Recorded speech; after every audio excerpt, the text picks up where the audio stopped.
My husband waited until his 40th birthday party to destroy me. Standing on a chair in front of 50 guests including my conservative parents and his CEO to throw a crumpled DNA in my face and screamed that our 5-year-old son wasn't his and that I was a lying cheater who deserved nothing. And while the whole room gasped and looked at me like I was a monster, his mistress walked in from the kitchen holding a celebratory cake like she owned the place. But what David didn't know was that I wasn't crying because I was guilty. I was crying, as laughing at how stupid he was. Because 5 minutes later, I connected my phone to the big screen TV and showed everyone the one medical document he had spent 10 years hiding from the world. A document that proved not only was he lying about the DNA test, but that he was scientifically incapable of having children at all. Before I take you to the beginning, tell me in the comments which city or state you're watching from and don't forget to like and subscribe so I can bring you even more intense stories. You have to understand that before the party and the screaming and the lawyers, David was the kind of man who didn't just walk into a room, he announced himself. He was the type of guy who ironed his jeans and checked his credit score every single morning before he even brushed his teeth because control was the only thing that mattered to him. When we met 10 years ago, he was charming and ambitious, and he told me on our second date that he didn't just want a family, he wanted a dynasty. He wanted 3 sons who would play football and take over his business and carry on the prestigious family name that he was so obsessed with. I fell for it because I was 22 and naive, and I thought his obsession with legacy was romantic instead of what it actually was, which was a massive red flag of narcissism. For the first 3 years of our marriage, everything was perfect on the surface. We bought the big house in the suburbs with the white picket fence. We hosted dinner parties where David would hold court and tell stories about his college football days. And everyone would look at us and say we were the perfect couple. But then we started trying for a baby, and that is when the cracks started to show. Or rather, that is when the foundation of our entire life started to rot from the inside out. We tried for 1 year and nothing happened. We tried for 2 years and I started taking temperature readings and buying ovulation kits and drinking weird herbal teas. And every single month when the test came back negative, David would look at me not with sympathy but with disappointment. Like I was an employee who had failed to meet a quota. He refused to go to the doctor for 6 months because he said there was no way the problem was him. He said his family was full of fertile men and that I just needed to relax or lose 5 pounds or stop stressing, so I carried the burden of our infertility alone. I let him blame me. I let his mother make snarky comments at Thanksgiving about how her other daughter-in-law was pregnant with her 3rd child, while I was still focusing on my career. Finally, after I broke down crying in the bathroom at his sister's baby shower, he agreed to get tested. But only if we went to a specialist to towns over where nobody knew us, because God forbid anyone in our social circle found out. I will never forget the look on the doctor's face when we got the results. We were sitting in this sterile gray office with humming fluorescent lights, and the doctor, a kind old man with glasses, put a file down on the desk and looked straight at David and said, "I am sorry, son, but you have a condition called azoospermia, which means your body does not produce sperm, and looking at your hormone levels, it is likely congenital, which means you were born this way and there is way a % chance of you ever fathering a biological child naturally." The silence in that room was so heavy it felt like it was crushing my ribs. David didn't say a word. His face went completely pale, gray like ash, and then red, a deep violent red of pure humiliation. He didn't look at me, he didn't hold my hand. He just stared at the diploma on the wall like his entire world had just imploded. When we got to the car, he had a full-blown panic attack. He was hitting the steering wheel and screaming that the doctor was a liar, that it was a mistake. But deep down he knew. He cried, really cried, the only time I have ever seen him show genuine vulnerability in 10 years. He sobbed into the steering wheel saying he was broken, saying he wasn't a man. And that was the moment, that exact moment in the parking lot of a medical clinic 7 years ago, where I made the mistake that ruined my life. I felt sorry for him. I loved him and I saw his pain and I wanted to fix it. So I grabbed his hand and I looked him in the eyes and I promised him, I swore on my life, that I would never tell a single soul about this. I told him we would figure it out. I told him we would use a sperm donor and I would carry the baby and we would put his name on the birth certificate and to the rest of the world the baby would be his. 100% his. He looked at me with tears in his eyes and asked if I really meant it, if I could really keep a secret that big. And I said, yes, David. Your secret is safe with me forever. We hugged and I thought we were bonding. I thought we were becoming a team against the world. But I didn't realize that by agreeing to lie for him, I was handing him the weapon he would eventually use to try and destroy me. We went through the process and it was grueling. We looked through hundreds of donor profiles and David was so picky. He wanted someone who looked exactly like him. Same eye color, same height, same athletic background. He treated it like he was shopping for a custom suit. We finally found an owner who was a match. A medical student with blue eyes and a history of playing varsity sports. We went through the insemination process and I got pregnant on the second try. When I showed David the positive test, he didn't hug me. He just let out a breath of relief and said, okay, now the real work begins. We have to sell this story. And sell it he did. For 9 months he played the part of the expectant father perfectly. He painted the nursery, he went to the classes. But every time someone said, oh, I bet he is going to look just like his daddy, David would flinch. Just a tiny little twitch in his jaw that only I noticed. When our son Leo was born, it was the happiest day of my life. But looking back, I can see the darkness in David's eyes even in the delivery room. He held Leo and smiled for the cameras. He posted the photos on social media with captions about his legacy and his boy, but he never really connected with him. He never did the late-night feedings. He never changed the diapers. He treated Leo like a trophy that he had bought to put on a shelf to prove to the neighbors that he was a virile man. Fast forward 5 years and things had gone from bad to worse. David had gotten a promotion at his architectural firm and he was making serious money, like $300,000 a year, and the money made his ego explode. He started working out 2 times a day. He got hair plugs. He started buying tailored suits that cost $2,000 each. And he started treating me like I was an accessory that had gone out of style. He would come home late and smell like expensive perfume and whiskey. And when I asked him where he had been, he would gaslight me and tell me I was crazy, that I was insecure, that I was suffocating him. But the worst part was how he started treating Leo. As Leo got older, he started developing his own personality. He liked art and reading, and he was a sensitive, sweet kid. He didn't like football and he didn't like wrestling, and David hated it. He would yell at Leo for crying. He would tell him to man up. He would look at me with disgust and say, why is he so soft? Why isn't he like me? It made me sick to my stomach because I knew exactly why Leo wasn't like him.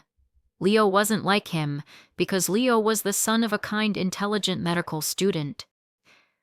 Not a narcissist sociopath, but I couldn't say that. I had to bite my tongue and keep the peace because of the promise I had made. About 3 months before his 40th birthday, David changed. He stopped yelling. He stopped coming home angry. He started acting almost giddy, like he had a secret, like he was planning a surprise vacation. He came home one night and said, Sarah, for my 40th birthday, I want to throw a massive party. I want to invite everyone. The CEO of my company, your parents, my parents, all the neighbors. I want it to be the event of the year. I was suspicious because David usually hated hosting unless it was to show off. But I thought maybe he was trying to turn a new leaf. Maybe he wanted to celebrate his family. So I spent 2 months planning this party. I hired the caterers, I rented the tables. I ordered a 3-tier cake that cost $600. I made sure everything was perfect for him. But while I was running around playing the perfect housewife, David was meeting with lawyers. I didn't know it at the time, but he had been funneling money out of our joint accounts into a secret offshore account for 6 months. He had been building a case against me. He had convinced himself that since Leo wasn't his biological son, he shouldn't have to pay for him. And since he was the one making the money, I shouldn't get a dime. But he had a problem. We lived in a state where assets are split 50-50 and child support is mandatory regardless of biology if the father is on the birth certificate, which he was. So he needed a loophole. He needed a reason to void the prenup we had signed 10 years ago, a prenup that said infidelity was the only ground for total disinheritance. He needed to prove I cheated. But I hadn't cheated. I was home every night taking care of the son he ignored. So he decided to manufacture a lie so big and so public that the shame alone would make me sign whatever papers he put in front of me. He decided to pretend that he didn't know Leo wasn't his. He decided to pretend that he had just discovered a terrible betrayal. He was going to stand up in front of everyone we knew and accuse me of getting pregnant by another man behind his back, counting on the fact that I would be too humiliated to stand up and scream no. You are sterile. We used it owner and you signed the papers. He thought I was weak. He thought I was the same naive 20-year-old girl who had held his hand in the parking lot and promised to protect his fragility. He didn't realize that 5 years of his emotional abuse had turned me into a different person. He didn't realize that while he was busy buying diamond earrings for his mistress Jessica, I was busy making copies of every single document in our home office. The day of the party arrived and the weather was perfect. The sun was shining, the backyard looked like a magazine spread. Guests started arriving at 4 in the afternoon. My parents drove in from 3 hours away, looking so proud of their son-in-law. David's boss, a scary, intimidating man named Mr. Sterling, showed up with his wife. The yard was packed with 70 people holding champagne glasses and eating shrimp cocktails. David was working the room, shaking hands, laughing that loud fake laugh of his, slapping people on the back. I was in the kitchen making sure the servers had enough trays when David walked in. He was wearing a navy blue suit that I knew cost $4,000. He looked at me, looked me up and down with this cold, dead stare, and said, "You look nice, Sarah. Enjoy the party. It is going to be a night to remember." The way he said it made the hair on the back of my neck stand up. It wasn't a compliment, it was a threat. I watched him walk out to the patio and grab the microphone from the DJ. He tapped it twice. Boom, boom. The sound echoed through the yard. "Everyone, can I have your attention, please?" he shouted, flashing his $1,000,000 smile. The music stopped. The chatter died down. 70 faces turned to look at him. I walked out of the kitchen and stood by the sliding glass door, holding my breath. I saw my son Leo sitting on the grass playing with a toy truck, completely oblivious to the fact that his father was about to use him as a proc in a sick-twisted game of destruction. David cleared his throat and looked directly at me. His eyes were shining with excitement. Raising his glass. "To the truth. They say the truth sets you free, right? Well, today, I am setting myself free." My stomach dropped. I knew something bad was coming, but I had no idea he was about to drop a nuclear bomb on our lives. He reached into his jacket pocket and pulled out a folded piece of paper. He waved it in the air like a flag. "For the last 5 years, he began, his voice taking on a fake tremble, "I have been the best father I could be. I have worked, I have provided, I have loved." I had a suspicion, a gut feeling that something wasn't right. So, without telling my wife, I performed a DNA test on myself and my son Leo. The crowd gasped. A collective intake of breath. My mother put her hand over her mouth. And imagine my surprise, David continued, his voice rising to a shout, when the results came back this morning. 0% match. 0. He threw the paper on the ground and pointed a finger at me. His face twisted into a mask of fake rage. "That woman," he screamed, "that woman has been lying to me for 5 years. She slept with someone else, got pregnant and passed it off as mine. She is a liar, she is a cheater. And as of today, we are done." I stood there frozen, feeling the eyes of 70 people burning into my skin. I saw my dad look at me with confusion and hurt. I saw David's boss shaking his head in disgust. And then, as if the humiliation wasn't enough, the back gate swung open and in walked Jessica, his 25-year-old assistant, holding a cake that said Happy Freedom David. The silence in the backyard was absolute. It was so quiet you could literally hear the ice melting in people's drinks because nobody could believe what they were seeing. David stood on that chair like a statue of arrogance, his chest puffed out, waiting for me to run away crying. Waiting for me to hang my head in shame and disappear so he could start his new life with his 25-year-old mistress, who was standing there holding that ridiculous cake looking like the cat who got the cream. My mother was sobbing into my father's shoulder, looking at me with this mixture of heartbreak and confusion, probably wondering how she had raised a daughter who would cheat on her husband. David's mother, a woman who had never liked me, was already whispering to her neighbor, probably saying she always knew I was no good. David looked down at me from his makeshift throne and smirked. "What is the matter, Sarah?" He taunted into the microphone, his voice dripping with venom. "Cat got your tongue? Or are you just realizing that the free ride is over? Pack your bags.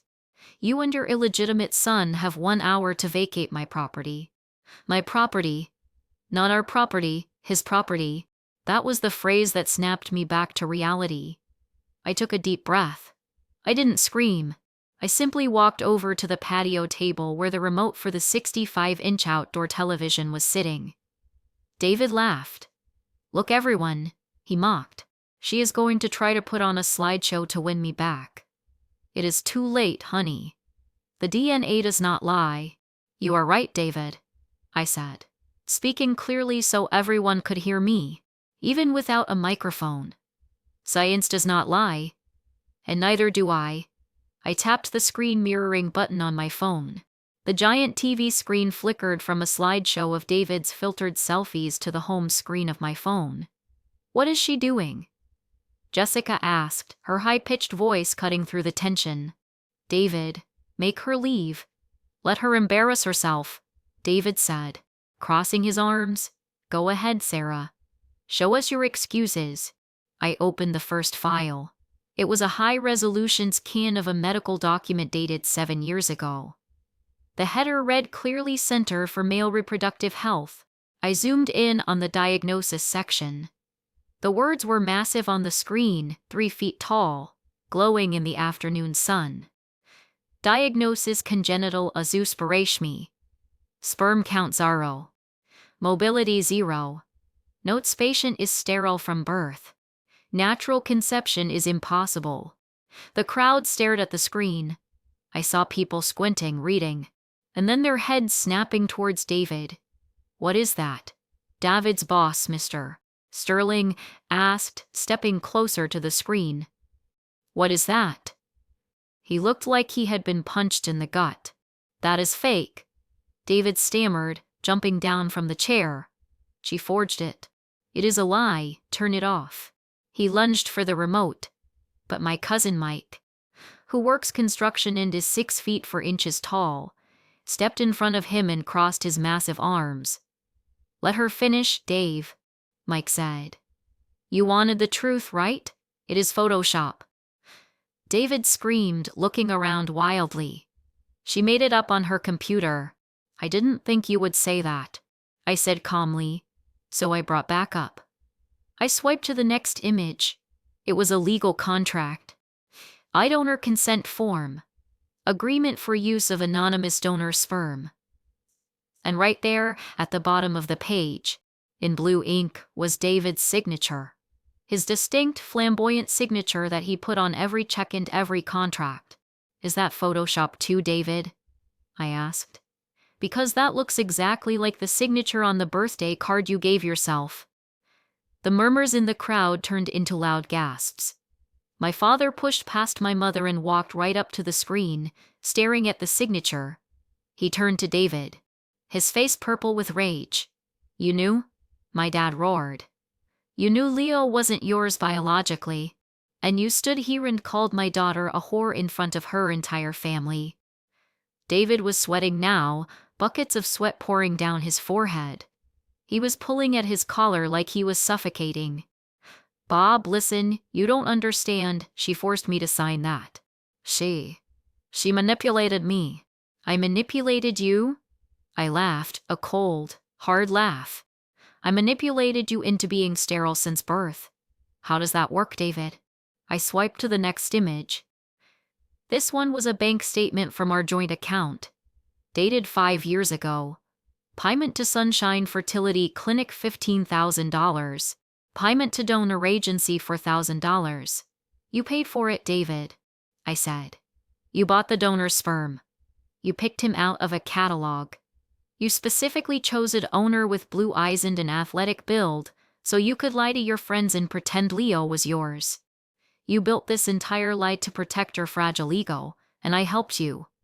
I kept your secret for 7 years because I loved you, and you repaid me by trying to destroy me.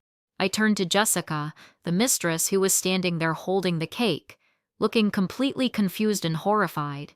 And you, I said, pointing at her. You might want to return that cake. Because if you think you are going to start a real family with him, I have some bad news. Unless you have $15,000 in an owner catalog, you aren't having a baby with him. He is shooting blanks, honey. Always has, always will. Jessica dropped the cake. It hit the patio stones with a wet splat, frosting splattering onto David's $4,000 shoes. She looked at David with pure disgust. You told me you wanted 5 kids, she whispered. You told me she was the barren one. You told me she was the reason you didn't have a big family. She is. David yelled, completely losing it. She is the problem. She is crazy. Jessica, don't listen to her. We can. We can adopt. We can figure it out. You lied to me, Jessica screamed, backing away from him. You lied about everything. I didn't lie, David shouted, his voice cracking. I am a man. I am a real man. A real man doesn't humiliate his wife to save face, a deep voice boomed from the back. Sterling, his CEO. He walked through the crowd, his face grim. He looked at the medical report on the screen, then at the donor contract, then at David. Mr. Sterling said quietly, Did you really stage a public event to frame your wife for infidelity just to avoid paying child support? No, sir. David pleaded, wiping sweat from his eyes. It is not about the money. It is about honor. Honor? Mr. Sterling scoffed. You have been bragging in the office for 5 years about your super swimmer genes. You built your entire persona on being this family patriarch. And it is all a lie. If you can lie to your wife about her own child, and lie to your friends, how can I trust you with my client's money? Sir, please. David begged, reaching out to grab Mr. Sterling's arm. Sterling pulled away as if David was radioactive. We will discuss your employment status on Monday, Mr. Sterling said. If you still have a job. David looked around. He was surrounded. My family hated him. His friends were laughing at him. His mistress was looking at him like he was a cockroach. But he wasn't done. Narcissists never give up that easily. He turned his eyes to me, and the look of fear was gone, replaced by pure, unadulterated hatred. He realized his social life was over. He realized his secret was out. And he blamed me. He took a step towards me, his hands balled into fists. You think you are so smart? He hissed, stepping over the ruined cake. You think you can humiliate me in my own house? I will kill you. I will kill you for this. He lunged. He actually lunged at me in front of 70 witnesses. But before he could even get within 5 feet of me, my cousin Mike and 2 of David's own gym buddies tackled him. They slammed him onto the grass, pinning him down while he screamed and thrashed like a wild animal. Call the police. My mother shrieked. I said, holding up my phone again. They were listening to the whole thing. I looked down at my husband, the man I had protected for a decade, now face down in the dirt, ruining his expensive suit, screaming profanities at the sky. But I wasn't done. Because while I was digging through the files to find the medical records, I found something else. Something much worse than a fertility lie. Something that would send him to prison for a very long time. I walked over to him, knelt down so he could hear me over his own screaming, and whispered, David, save your energy. You are going to need it. Because the police aren't just coming for a domestic disturbance. I also showed them the offshore accounts where you have been hiding the company's money. His eyes went wide. He stopped screaming instantly. You found he whispered. I smiled. Happy birthday, David. Hirika. Meow. Meow meow meow mi san. Mi mi. Mi mi. Meow meow meow 好声. Meow. Partthree. The blue lights in the black ledger. You would think that seeing my husband tackled to the ground by my cousin and his own best friends would be the climax of the evening. But honestly, that was just the appetizer because the real main course was pulling into the driveway at that exact moment. The sound of sirens had started as a faint wail in the distance, but within seconds it became a deafening roar that drowned out David's screaming. And then the blue and red lights started flashing against the side of our house, bouncing off the white vinyl siding and illuminating the shocked faces of the 70 guests who were still standing there holding their shrimp cocktails like statues. I stood over David looking down at his face pressed into the manicured grass. He was so obsessed with and I felt this surge of power that I had never felt before in my entire life. Because for 10 years I had been the quiet one. I had been the one who smoothed things over, the one who apologized when he was in a bad mood, the one who walked on eggshells to keep his fragile ego from shattering.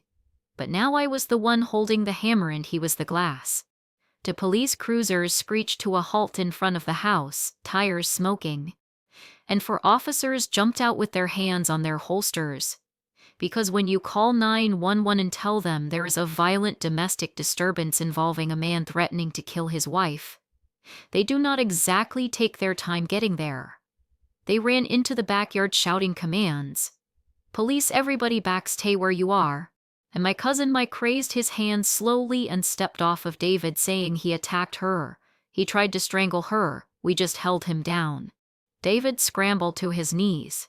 His $4,000 suit covered in dirt and grass stains, his hair plugs looking ridiculous in the wind. He saw the police and for a split second the old David, the arrogant manipulator, tried to come back. He smoothed his jacket, wiped the sweat from his upper lip, and tried to put on his respectable businessman mask. Officers, thank God you are here, David said, pointing a shaking finger at me. This woman is crazy. She hacked my private files. She is showing forged documents to my guests. I want her arrested for cybercrime harassment right now. The lead officer, a tall woman with a stern face, didn't even look at me. She walked straight up to David. Are you David Montgomery? She asked. Yes, I am, David said, puffing out his chest. And I am the owner of this property and I demand that you remove these trespassers. The officer pulled a pair of handcuffs from her belt. David Montgomery, you are under arrest. David's jaw dropped.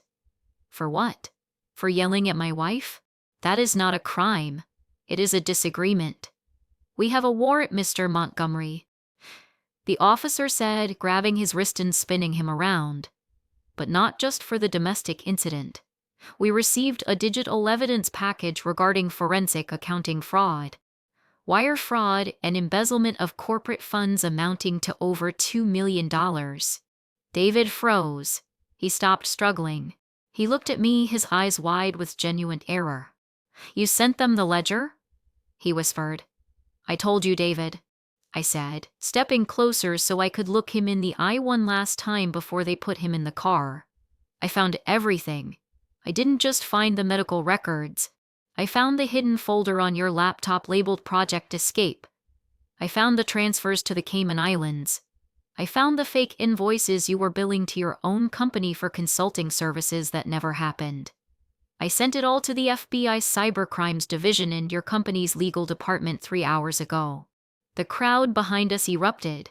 Mr. Sterling, his boss, let out a roar of rage. You stole from me, Mr. Sterling shouted, pushing through the crowd. I treated you like a son. I gave you that promotion. And you were funneling my money into an offshore account. It was just a loan. David screamed as the officer clicked the handcuffs tight. I was going to pay it back. I just needed liquidity for the new house. What new house? I asked, raising my eyebrow. You mean the villa in Costa Rica you put a down payment on last week? The one listed under Jessica's name? At the mention of her name, everyone turned to look at Jessica. She was trying to sneak away again, tiptoeing towards the side gate in her high heels, still wiping cake frosting off her arm. You might want to stop her too. Her name is on the offshore accounts. She is the co-signatory. Jessica stopped dead in her tracks. She spun around, her face a mask of panic. I didn't know, she shrieked. He told me it was his inheritance. He told me he was rich. I didn't know it was stolen money. Check her purse, I told the police. I bet you will find the corporate credit card in there. The one David reported stolen 6 months ago.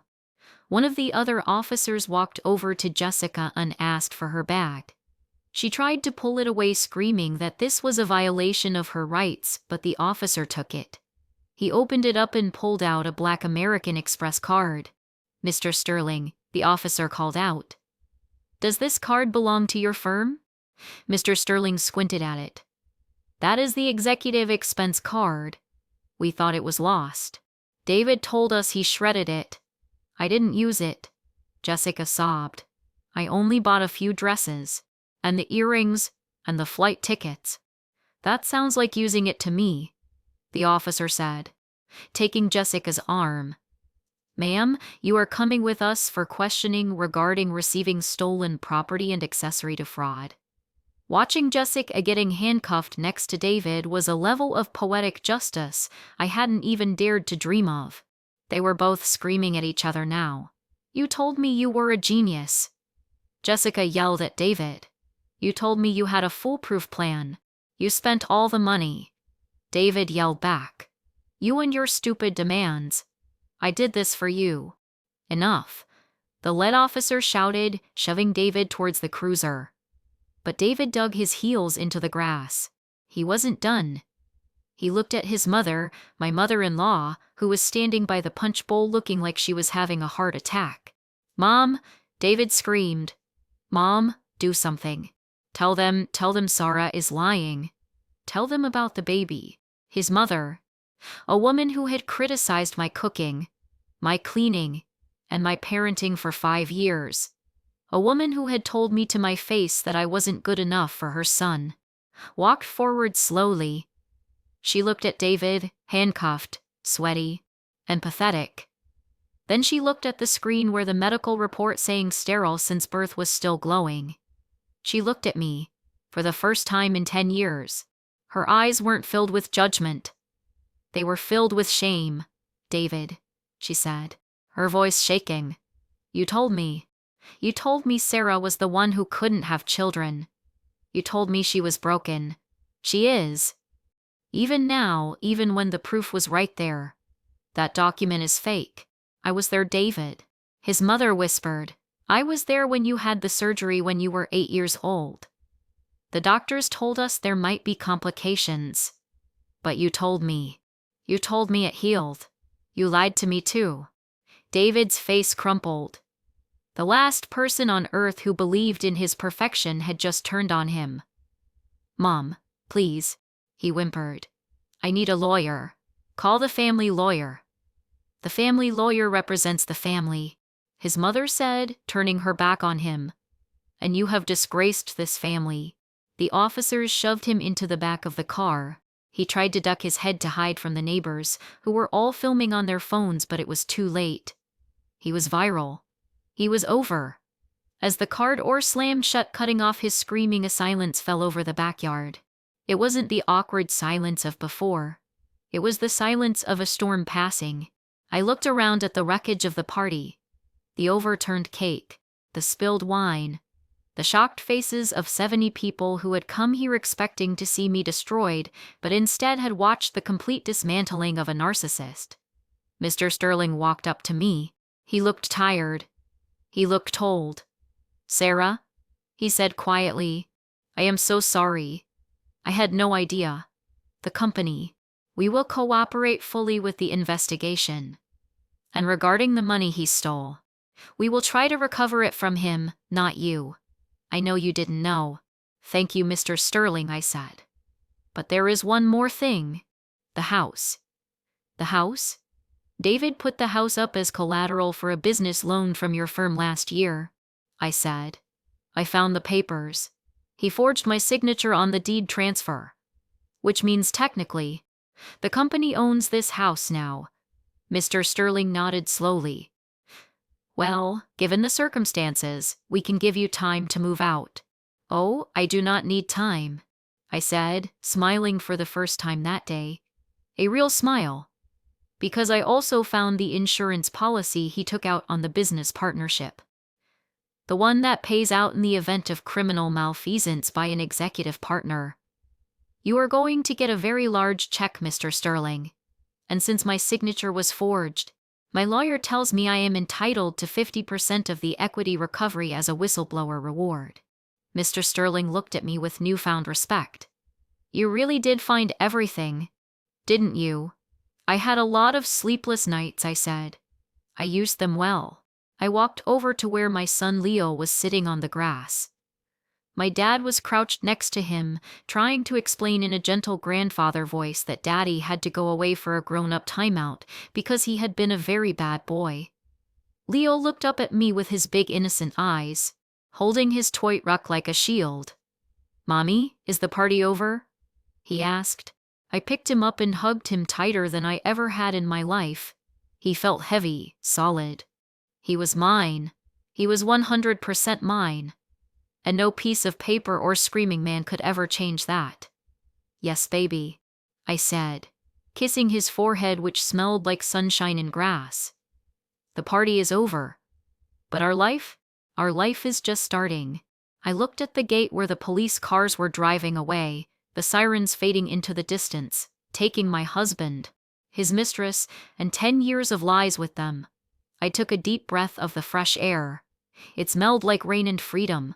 But I wasn't done yet. Because while David was going to jail, there were still loose ends. There was the matter of his assets that weren't frozen yet. I turned to the guests who were still lingering by the buffet table, unsure if they should leave or stay to offer condolences. They looked like deer caught in headlights. You can all go home now, I announced, my voice steady and loud. Show is over. But keep your phones on. Because tomorrow, I am posting the rest of the evidence online. If he wanted to be famous, I am going to make him famous. My mother walked up to me and grabbed my hand, her eyes red from crying. Sarah, what are you going to do? I am going to sell everything, I said, looking at the house that had been my prison for 5 years. I am going to take the whistleblower money, I am going to take the settlement, and I am going to take Leo to Disneyland. And then I am going to write a book. My parents offered to take Leo for the night so I could handle the house. I kissed Leo goodbye and watched my dad's car pull away. Then I was alone. I stood in the driveway of the 4,000 square foot colonial house that David loved more than he loved people. I walked to the front door, kicked off my high heels, and locked the door behind me. It was quiet. For the first time in 5 years. The air didn't feel heavy. It felt empty, but in a good way, like a blank canvas. I walked straight to David's home office. This was his sanctuary, the room I wasn't allowed to enter without knocking.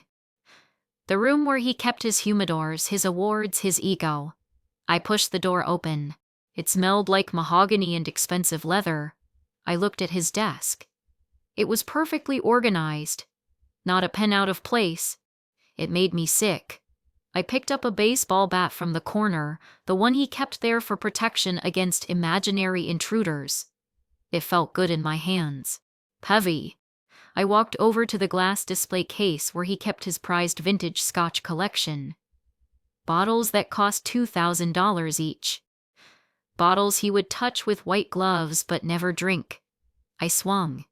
The sound of shattering glass was the most beautiful music I had ever heard. 2 bottles. 3. Amber liquid poured onto the expensive Persian rug, soaking into the fibers, ruining it instantly. The smell of alcohol filled the room, stinging my nose. This is for the years you made me feel small, I said to the empty room, swinging again. Smash. This is for making me feel broken. Smash. I moved to the wall of framed photos. David shaking hands with the mayor. David receiving the Businessman of the Year award. David on his college football team. I ripped them off the wall one by one. I threw them on the floor and stomped on the glass. I took the baseball bat to his framed diploma. I shredded his certificates. Then I turned to his computer. The machine he had used to hide his money, to talk to his mistress, to plan my destruction. I didn't just smash the screen. I pulled the tower out, dragged it to the window, and threw it through the glass onto the driveway below. I went to his closet. I looked at the rows of Italian suits, the silk ties, the shoes that cost more than my first car. I went to the kitchen and grabbed a bottle of bleach and a pair of scissors. I spent the next hour cutting the left arm off of every single suit jacket. Just the left arm, because I knew that would drive him crazier than destroying the whole thing. It was an imperfection, and David hated imperfections. I poured bleach on his leather shoes. I dumped his cologne down the toilet. When I was done, the house looked like a war zone, and I felt amazing. I felt lighter than air. I sat down on the floor of his ruined office, amidst the broken glass and the smell of scotch, and I pulled out my phone. I had one more call to make. I dialed the number for the local news station. "Hello," I said when the producer answered. "My name is Sarah Montgomery. You might have heard about an arrest at a birthday party in Highland Park tonight.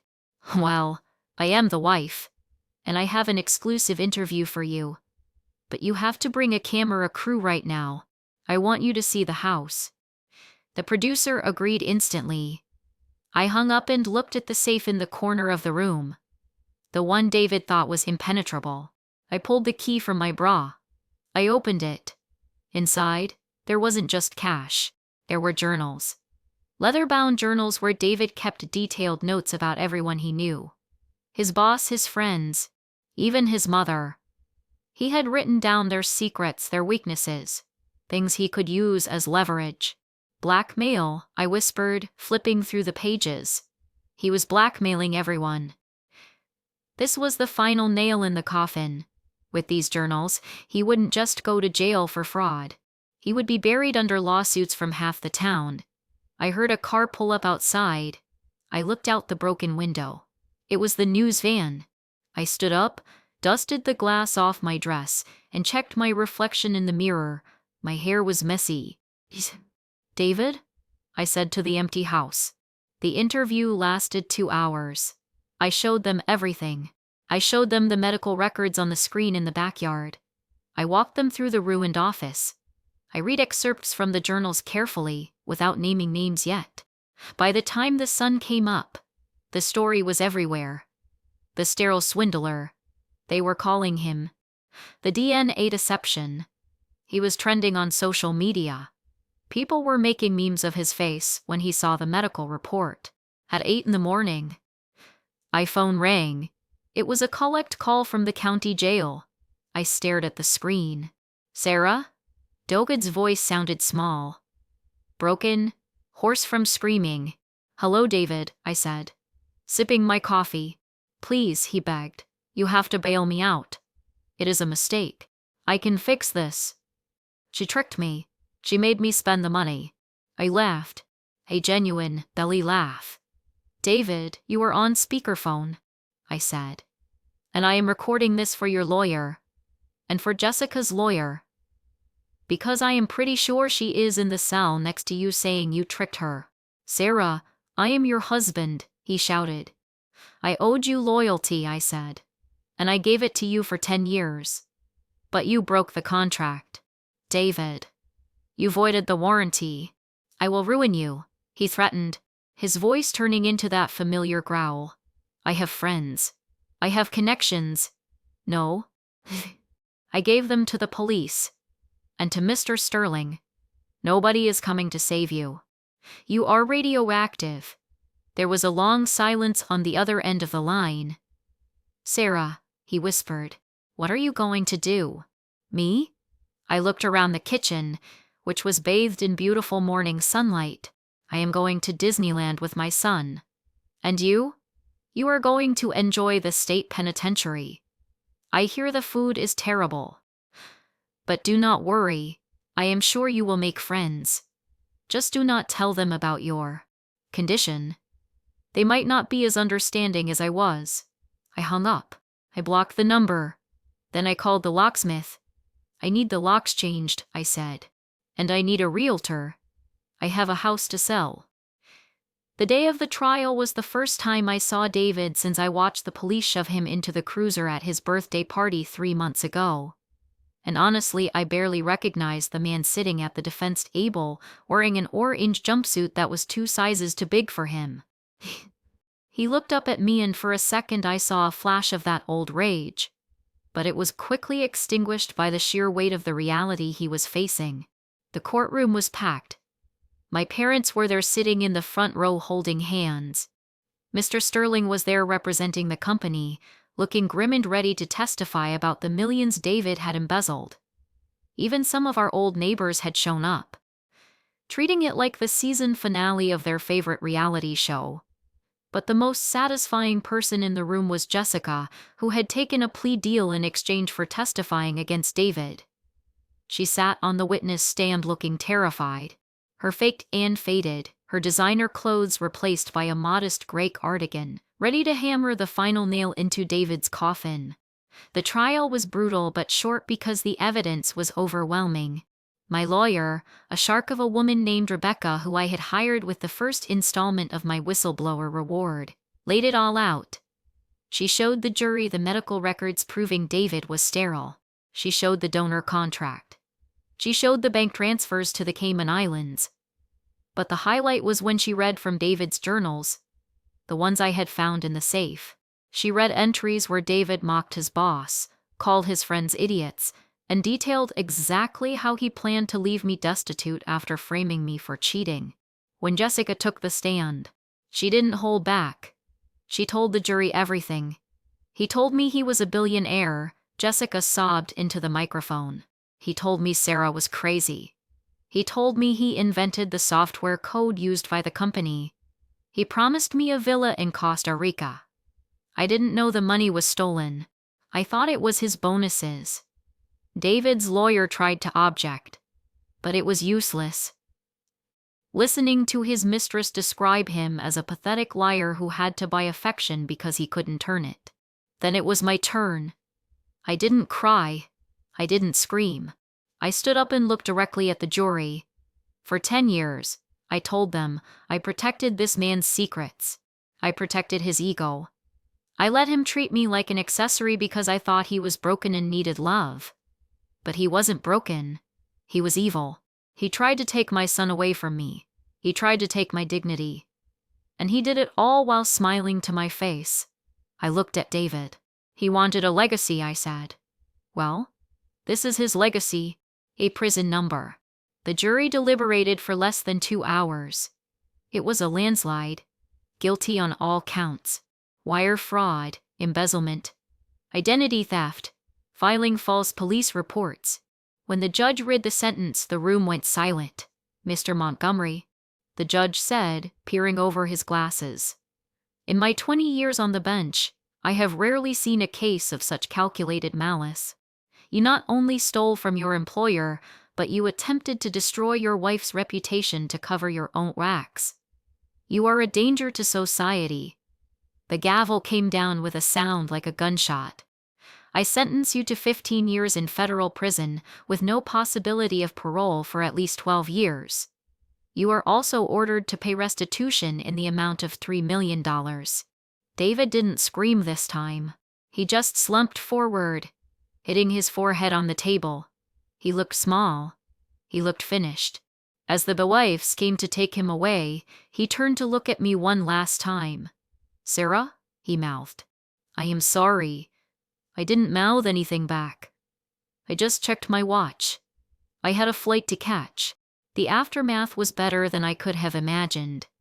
Because of the Slayer rule in the fraud conviction, the judge awarded me 100% of the marital assets. I got everything that wasn't seized by the government.